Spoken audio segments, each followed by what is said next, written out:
I had the pleasure of watching one of Ahmed Sidky's presentations last year at the Business Agility Conference in New York. It was fantastic. And at the time, I don't know if Ahmed actually thought it was going to be as big as it was, but we had definitely over 300 people there in New York at the Marquee, very nice place. And at the time, Ahmed was thinking about helping create this really interesting organization, the Business Agility Institute. But in addition to that, Ahmed's been busy doing some of his other things. Obviously he's bored because he does so many things. I don't know how you do it, but he founded ICAgile, and he's the current president of ICAgile. So if you're familiar, anybody ever take like Lisa Atkins or ACI coaching class? Then you've all taken the ICAgile class, right? And I'm ICAgile certified. There's several of us in the room, but they also offer a number of other certifications. And they've been doing this for a number of years, and other companies are building momentum around ICAgile. So when he's not doing that, he's also the head of development management over at Riot Games in LA, and we had a really good talk about that, and you've been there for a number of years. So having a combination of both seeing things from an industry perspective and being able to port that over to the private sector and taking private sector and porting it over to the community has been a strong direction for his career, but also it's helped out the community because now we have a good balance between what business needs versus what's happening with the rest of agility and how that's building on top of each other. So we were really excited to hear that Ahmed was going to speak for us, and he's got a number of things he's going to talk about on enterprise agility. So with that, I'd like to invite Ahmed up to the stage.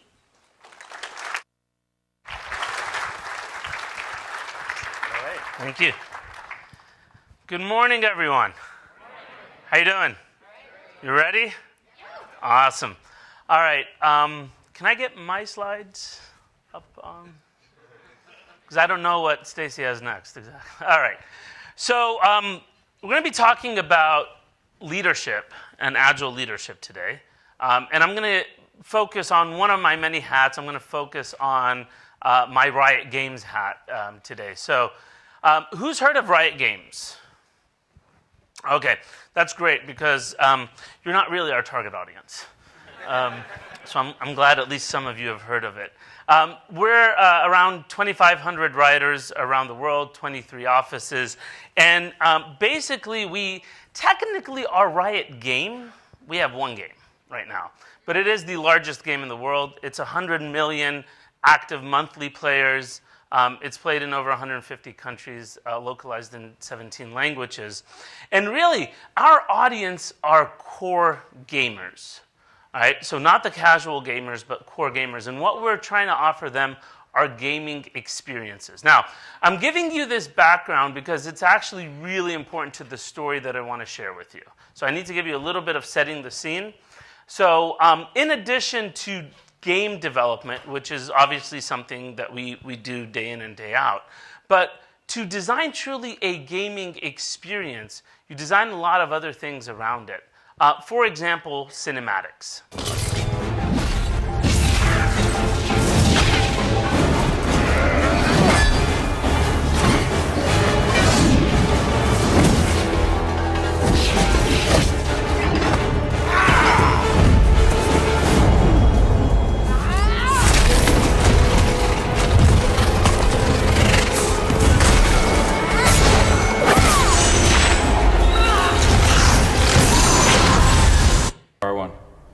We also have an entire music program. So we've built our own albums in-house, published them. They're on iTunes.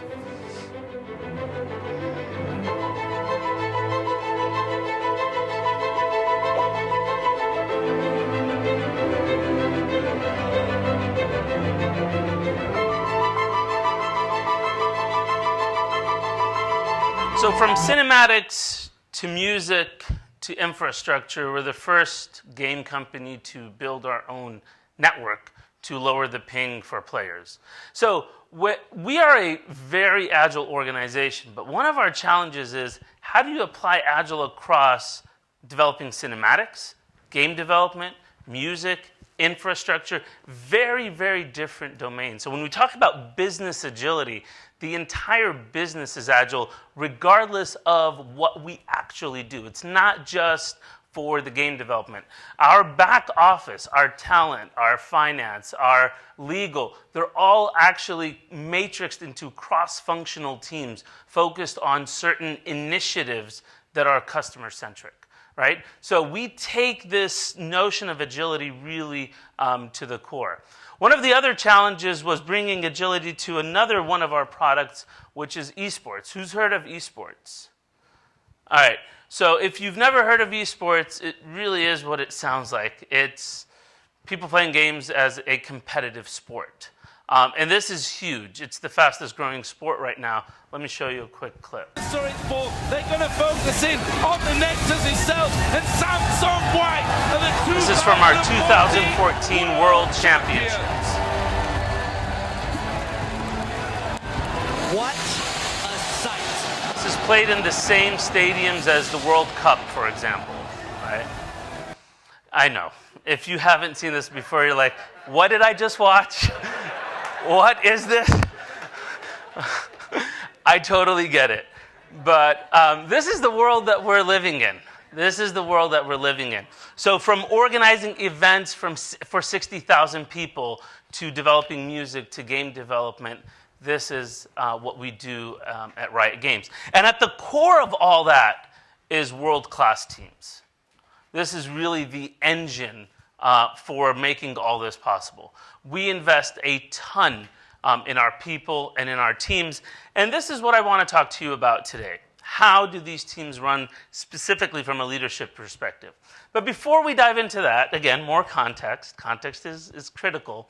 I want to tell you how we're organized, so you get a sort of a sense of sort of the lay of the land here. We focus on building strong, empowered teams that can operate in ambiguous situations.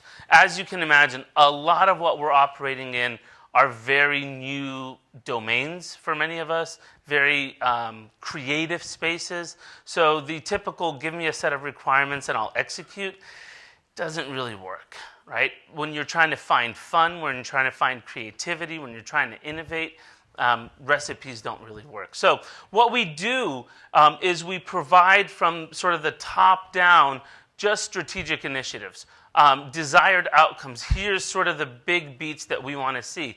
And it is totally delegated to the teams to figure out what they need to build and how they need to build it. So we have strategic initiatives that provide the vision, and then we have empowered teams that sort of push that forward. Now, in this setup, we have a ton of really hard problems, really complex situations, and we need world-class expertise. So we've built this notion of disciplines, right? And disciplines is where we cultivate the craft of people, right? The competency of people. So every rioter is part of a discipline, right? And reporting lines go into that org. So engineers are part of the engineering discipline. Product managers are part of the product management discipline. And the reporting lines go into that. So all promotion, salary, all that goes into that dimension. Now, because we are focused so much on the player, our mission actually, we aspire to be the most player-focused game company in the world. So we are organized. Our entire org structure is based on the audience. So we organize ourselves into product needs based on the audience. So it basically looks something like this. We have a team that has a cross-functional group of people. Again, the reporting goes into the discipline, but the day-to-day, 95% of people's time are focused on what they're actually building for players. Right? And this is a cascading structure. So when I talk about product teams, right, the product may be 400 or 500 people, for example, League of Legends or esports, and then under that there's initiatives, and then under that there are teams. We do not bound teams by the 5 to 7 to pizza rule. A team is a team. It's a group of people that have a shared goal, and it's whatever size it needs to be.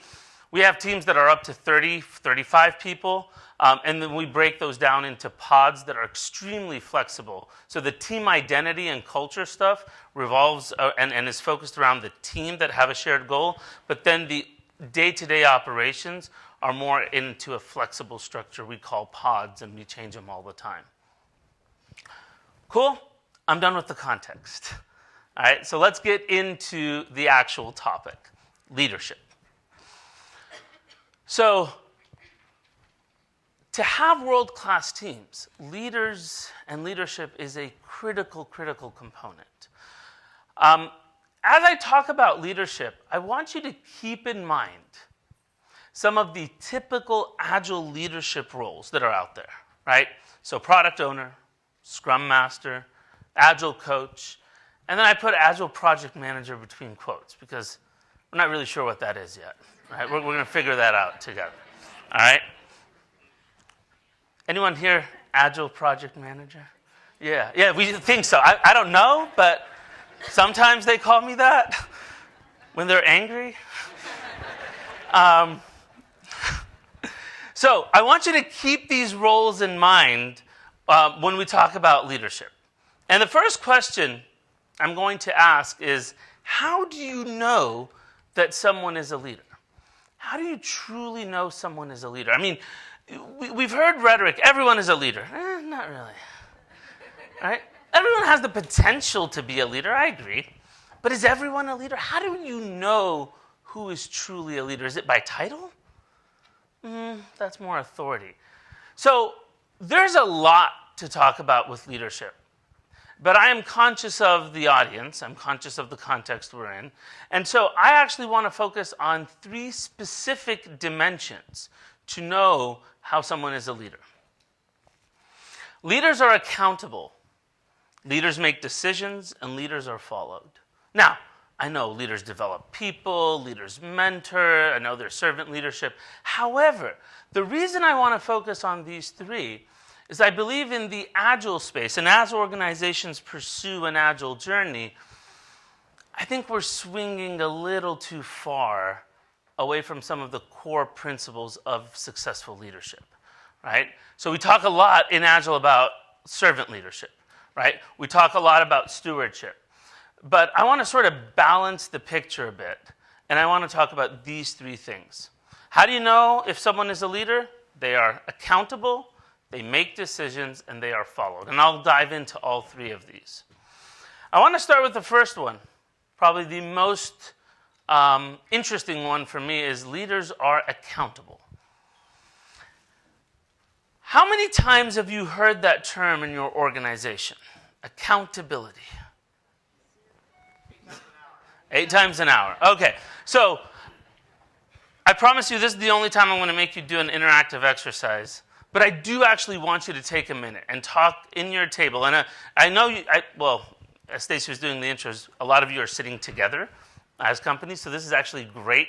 You'll hear your own context and the misalignment potentially in your organization. What is accountability? What is that word that people keep throwing around? What does it actually mean day to day? I don't want big, crazy definitions. I want what does it look like in your org. Take a few minutes and talk amongst yourselves and ask yourselves these hard questions. What is accountability in your organization?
All right.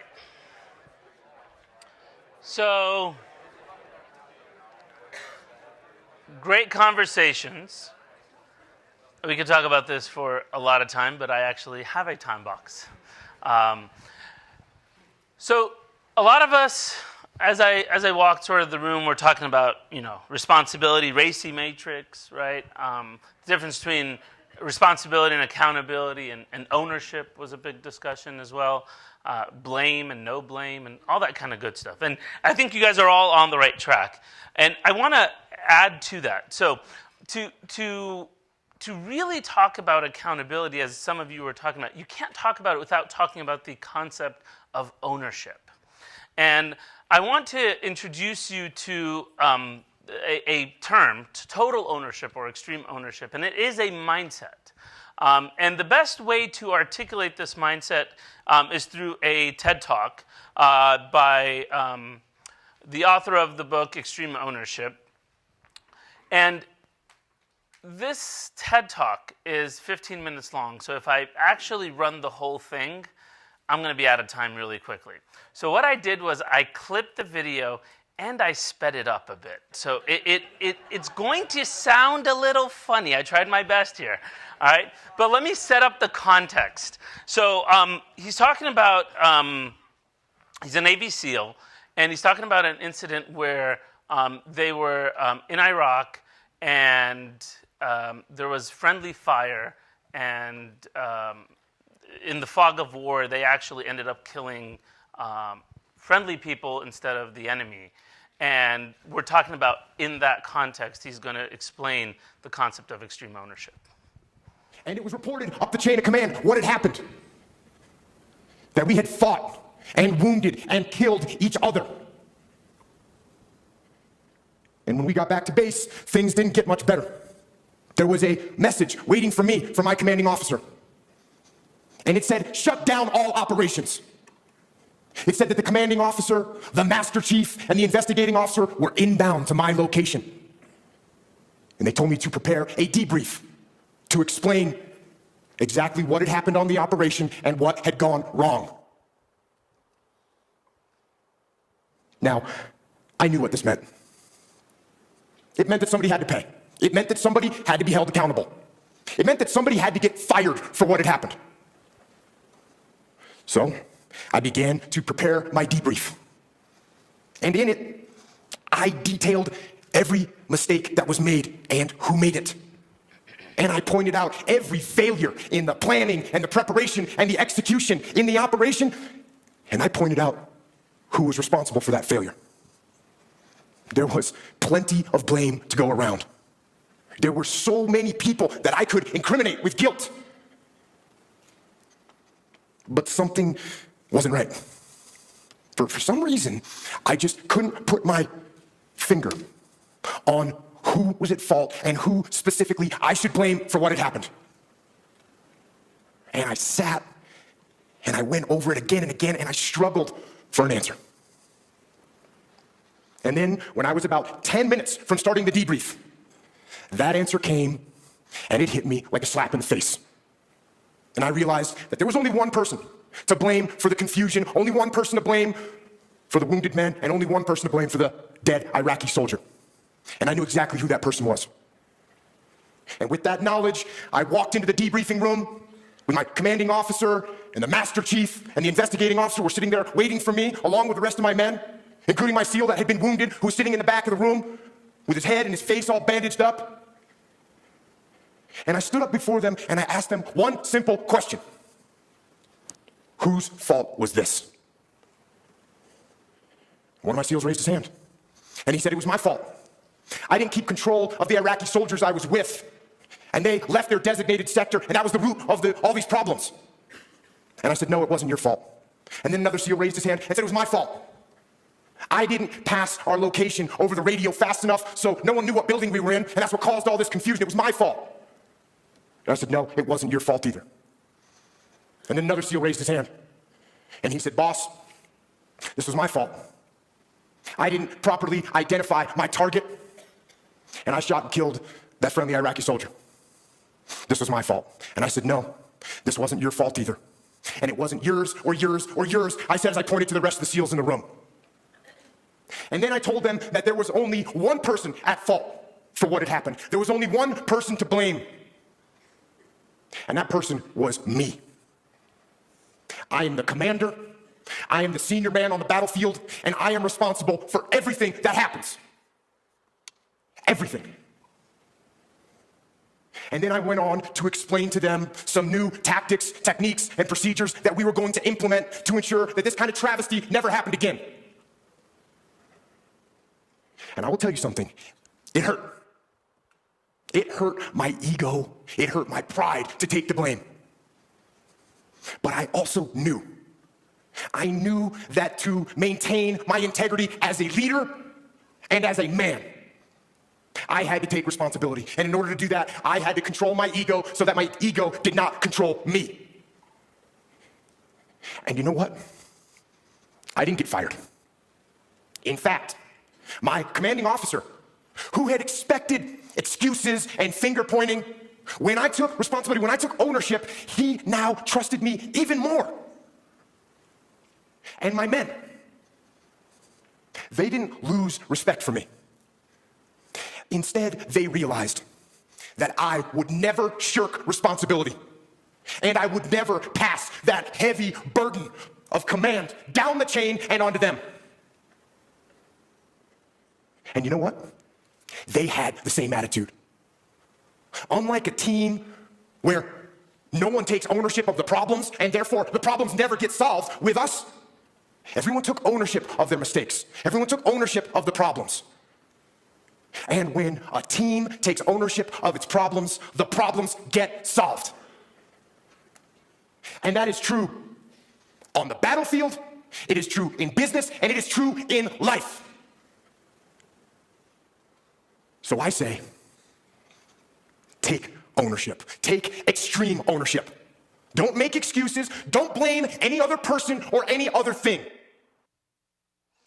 So this concept of total ownership is ingrained in the DNA that we have at Riot Games, right? So this mindset isn't reserved only for leaders. Every single Rioter has this mindset. When something goes wrong, you cannot. Like if you say, well, that went wrong because, and you start pointing fingers, everyone looks at you like, that's, no, right? This idea, because with empowerment has to come accountability, and the fundamental aspect of accountability is this mindset, is this sense of ownership. And so, to define, and again, I'm not trying to define global business definitions for responsibility and accountability, because number one, I couldn't find a consistent one online, all right? But this is how I see it. This is how I am grounded in the understanding of responsibility is a strong internal feeling, right, that drives you to take full ownership of whatever you're doing without any excuses. You're going to give it all you've got. That's responsibility. When you say, I feel responsibility, I have a sense of responsibility towards something, that's what that means. Accountability is external. Accountability is external, and it's to hold someone to account and question what happened, right? So with accountability, there needs to be an understanding and a sense of consequences. And accountability has this such negative term, right? A negative connotation in organizations. And I want to try to shed a different light on that. Because within Agile organizations, accountability actually can be the ultimate learning tool if structured properly. I see 4 steps for accountability. The first one is set clear expectations. And this is one of the hardest things to do. You cannot and should not hold anyone or any team accountable if there's not clear expectations in the first place, right? And that's one of the biggest challenges we personally had met at Riot when we were talking about leadership accountability. What are the actual sets of responsibilities for a leader, right? So, and I'll get to that in a little bit. So set expectations, make them visible, agree on what good looks like and how you're going to be assessed. Those are conversations commonly skipped or assumed in organizations, but those are critical. Number 2, empower. Talk a lot about delegation and empowerment and self-organizing teams in Agile. That is critical. And as a leader, you need to be looking at what barriers are you actually truly putting in front of teams to give them true empowerment. Then comes the most important part. You need to have structures and systems that actually have regular cycles of accountability, where we sit down and say, what happened? Tell me, how are things going, right? And this is a questioning, and accountability is questioning. I am holding you to account. What happened? Tell me. As a manager, I need to understand your judgment calls, your thought process, right? So I can evaluate you. Makes total sense, right? But also, in this sense of total ownership, I am looking at what should I learn. So if things go south, I'm not pointing or blaming. I'm asking myself, where did I go wrong? What should I do better next time to set this person up for success? Remember, without total ownership, it is a blame game. With total ownership, it is a learning.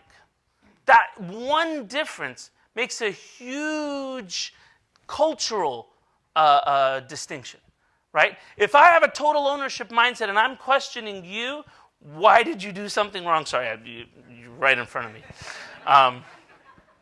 It hurts, right? Yeah, I know. I am not looking as like, right? I am looking and say, okay, how can I set them up for success better next time, right? And by the way, it could be, I'm still pointing at you, I just chose the wrong person for the job. Right? That is still my responsibility. As a leader, I need to make sure I have the right people for the job that I need to be done, right? Or I set them up correctly, training. Number 2, I need to make sure that they're learning. So what did you learn from this experience? I need to validate that learning is happening. This is really, when we talk about Agile, it's not about daily stand-ups and sticky notes that we call user stories. It's not about that. It's a mindset shift. It's creating a culture of learning. And how do you create that culture of learning? It's taking advantages of opportunities where people make mistakes. That is the ultimate, golden opportunity for learning. But a lot of companies turn that into blame, turn that into punishment, or don't have the courage to turn it into anything. And it just goes by. How are you going to learn? What changes need to be made? Important discussion, and I'm going to hold you accountable to those changes.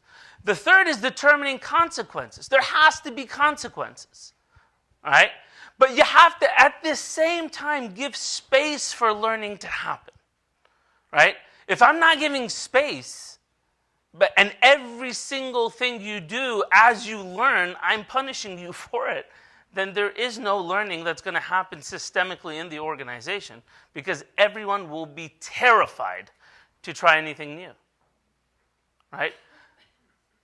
And we talk about innovation, and Tua was talking about innovation. For innovation to happen, you have to what? Fail. You have to try stuff out and it's not going to work. The goal is to take those opportunities and turn them into learnings. Celebrate the learning.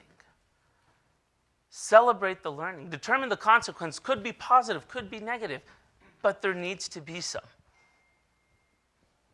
All right, so that's accountability. So when we talk about a leader is accountable, how do you know if someone's a leader? They are held accountable. When stuff happens, who do you call from the team? That's the leader. Does that make sense? So when things go south, who am I going to pick? Now, as Stacy was introducing me, I used to be a consultant. For 10 years, I used to be an enterprise coach, consultant, went around organizations doing this. And I used to talk a lot about team accountability. I used to get up on stages like this and say, in Agile, we're all about team accountability. I have changed my mind. definitely changed my mind. So around 4 years ago, I went back into industry with Riot Games, and team accountability. Don't know what the hell that means right now. Because when things go south, I'm not going to pull 20 people in and say, let's have an accountability discussion. I tried. Didn't work out. Don't try it. All right? So I do believe that there is a difference between ownership and leadership. Now, what we don't want to strip from teams is a sense of ownership. Everyone on the team should feel a sense of ownership to the product, to quality, to delivery, to every dimension of it. But that does not negate leadership. There are leaders that are to be held account. Right? So I use the example of a country. We are all citizens of a country. We own the country. We have a sense of ownership and collective responsibility to the country. Yet we elect leaders. I'm not going to go into politics. Yet we elect leaders to hold to account. That does not negate that. And so the fact that a team has a collective sense of ownership and is all agile, great. But that does not mean I have to hold to account the entire team.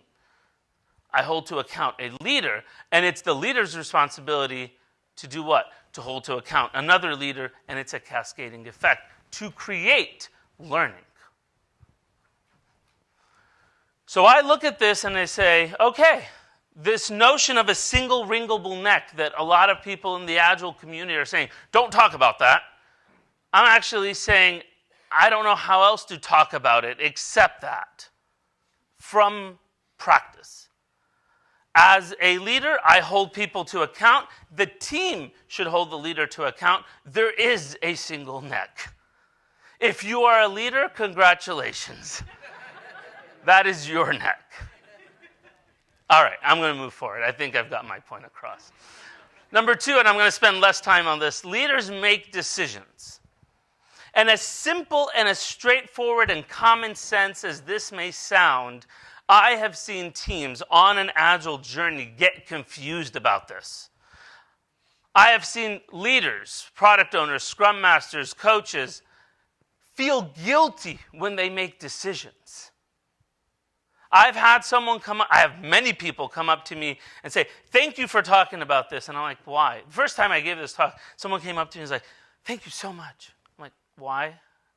And he's like, I felt guilty every time I took a decision. I'm like, why? And he's like, whenever I take a decision, my team says, you're not an Agile leader. Right? The team needs to take a decision. I'm like, every time? He's like, yeah, every time. I'm like, I don't know how to address that exactly, but no, something's wrong there. All right? Sure, there are some decisions where I can allow the team to come to consensus, but if they don't, what happens?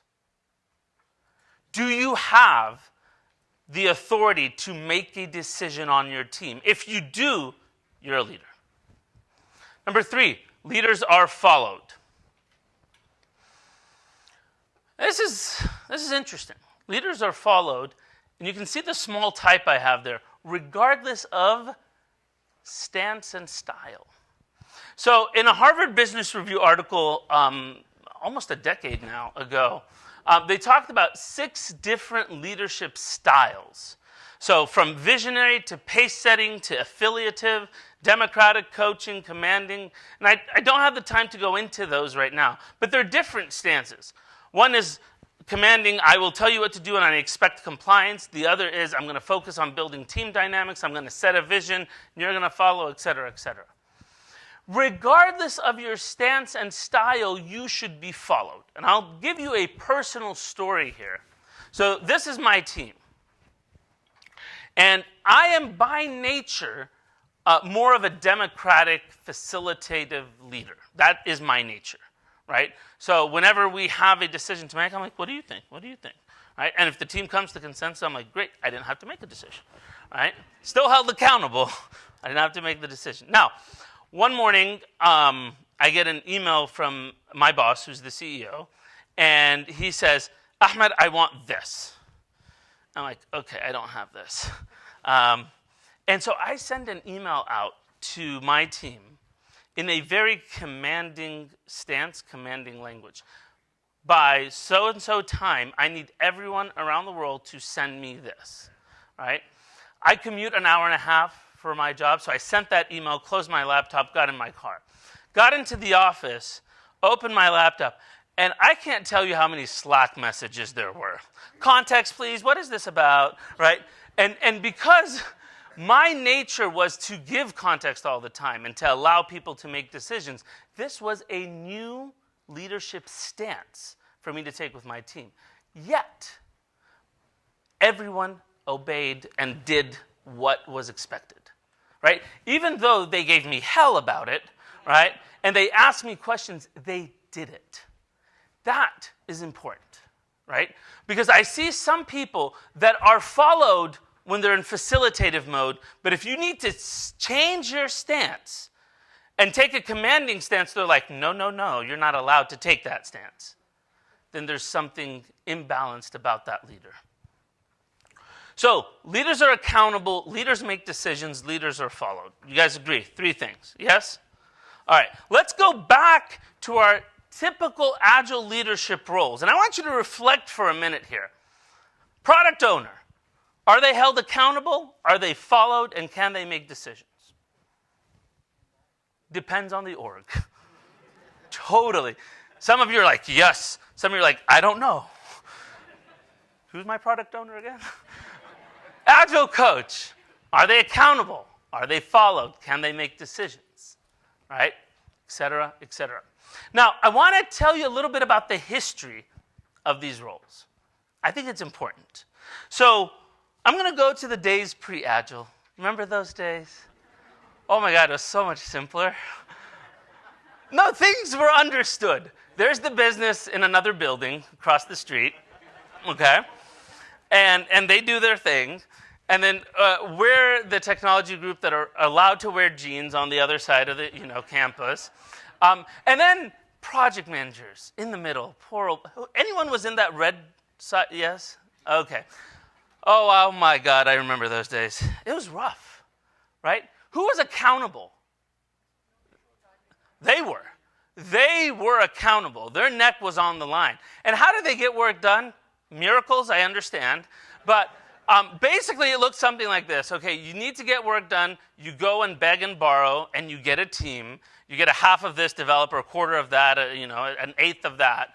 And then they don't even know each other, and you have to talk through the line managers. But somehow, we survived. All right? Now, then came Agile. The brilliance of Agile said, let's make those into a team. It's like, oh my God, that is awesome. We're going to make them into a team. They're going to have a team. They're going to have a shared goal. They're going to know each other. They're going to build team dynamics. They don't have to go through the line manager every time. Excellent. All right, let's build a team. Put a scrum master on the team. We're going to send them to 2 days of training. We're going to figure that out in a second. Hold on. Hold your horses there. Okay? And then we have the product owner. Okay? Product owner. Where do they come from? The business. Now, I'm not going to go into the debate right now, are they on the team or around the team, because we don't know yet. But we take someone from the business, hopefully call them the product owner. We're going to put them somewhere around the team. And now we have our Agile team. Phenomenal. We have everyone we need to get the job done. Who's accountable? Who is accountable for this team? Oh, I guarantee you cannot come to consensus on this. I've tried. Actually, many teams don't know who the hell is accountable for this team. Many leaders don't know who's accountable for this team. But we forgot someone. Remember them? You remember them? They still live in the organization. Where, we don't know. But I put them around the team. They hover around the team, okay? And it's phenomenal because you're still held accountable for the team. But when you try to come close to the team, it's like, we're Agile, step away, right?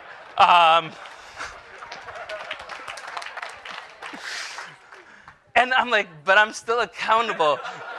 And you're like, but Agile doesn't have project managers, so you go do your thing. And I'm like, how?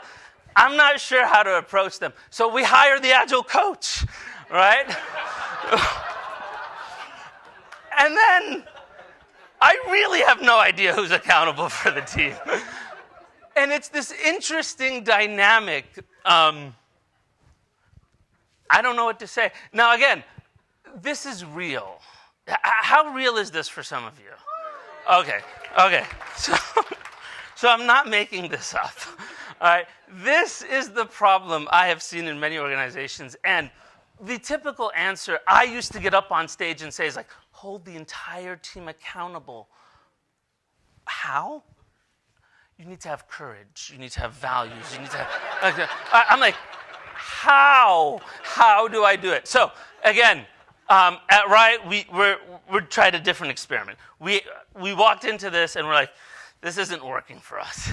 So here's what we did. We started from scratch. We said, all right, let's take a basic first principles approach here. We have leadership, we have the team.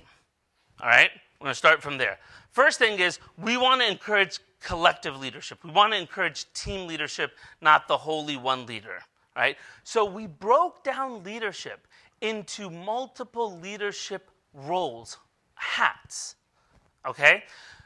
And these hats hold certain accountabilities. The team captain hat, this red one, is for leading the entire effort, right? Then we have a product lead hat, leading product strategies and residents. Notice the terminology we used. We didn't use the word ownership. Ownership belongs to the team. Leadership is different, right? So leading the entire effort, product lead leads the product strategies and resonance with the audience. Delivery lead, leading delivery and execution. And then we have multiple craft leads, an engineering lead, an art lead, a design lead, whatever your work looks like, right? And we said these hats can be worn by multiple people. The hats could be worn by the same person. It is totally flexible, right? So whatever configuration makes sense for your team, do it. But these are hats. Once you put on a hat, you're accountable for that, right? So if I put on the product lead hat, I am suddenly accountable for resonance of my product with the audience, okay? Now, this is the accountability structure. Team captain is ultimately held accountable for the entire effort. The leadership team holds the team accountable. The team holds the leadership team accountable. The team captain is a leader amongst leaders. They hold the leaders accountable, right? There's a clear accountability structure. Now, unfortunately, we looked on Amazon for magical hats. We didn't find any. Meaning, the fact that you put on a hat doesn't make you competent in that role, right? So, and we believe people are individual snowflakes. So you may have some capability and craft around a certain dimension of it, but really, who's best situated for the role? That was a complicated discussion. Now, I want to set some context here. We have things that are standard across Riot, right? So our organizational work system, taxonomy, language is standard across Riot. The fact that we have cross-functional teams, and in most companies, roles and responsibilities are standard across the company. What's not standard and allows a ton of autonomy and flexibility is process, the practices teams take on, the cadence, et cetera, et cetera. Now, again, companies may have whatever's above the line and below the line different, right? Some companies have the same cadence for the entire company. Every 2 weeks we ship. We don't have that, right? So again, totally different from company to company. But when we were faced with this problem of who's going to take which hat, right, we resorted to an interesting solution for it. So 2 things. Number 1 is we decoupled responsibilities from roles, sort of. Let me explain. We put roles above the line, so the role names are standard across Riot, everywhere you go. From legal and product Riot, which is our back office, any team, which is all the company, has these same roles, right? But the responsibilities look different from role to role. We came up with a set, and by the way, if you follow me on Twitter, there's an article with all of this laid out. We came up with a set of 35, 36 responsibilities. These are leadership responsibilities. Every team, right, they need to do these things. And of these 36, we anchored 10 of them. So you can see here on the picture, right? That if there's a hat beside it, that means it's anchored. That means that responsibility is associated with that role. If you take that hat on, you assume that responsibility. But then there's 25 plus that have no hat beside them. None. So what we did is we totally allowed the team, these are the anchored ones, we allowed the team to sit down and have a conversation about it. So we literally create these very fancy Ziploc bags, right? We have these hats in them and these cards in them. And whenever a team is formed, they grab one of these, they sit down. They put the hats on the table, and they put the anchored ones down, and then they start having a conversation. What about analyze and mitigate delivery risks? Who's going to do that? Now, it may seem obvious to you that that's a delivery lead responsibility.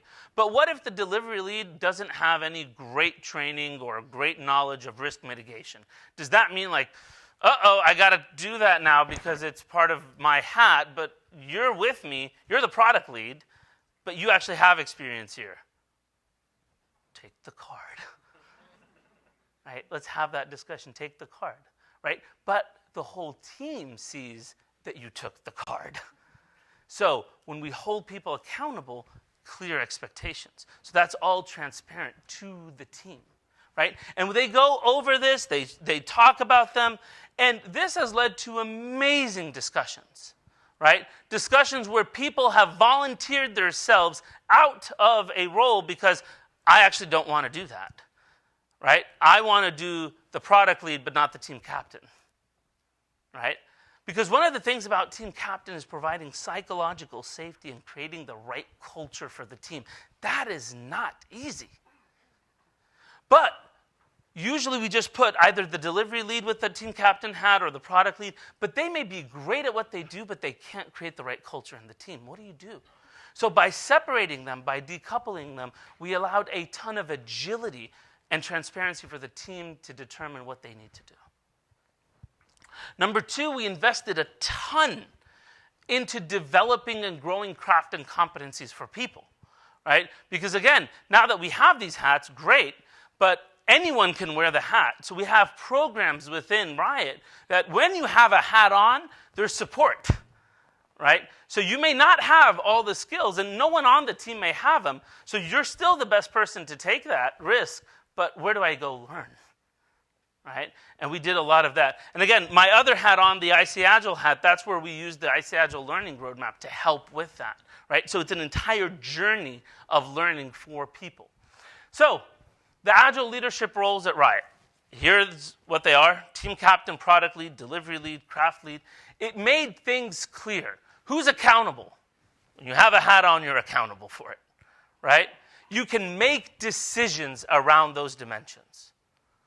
And the following part is something you have to earn, right? We cannot grant that to people, right? But it makes things clear for everyone.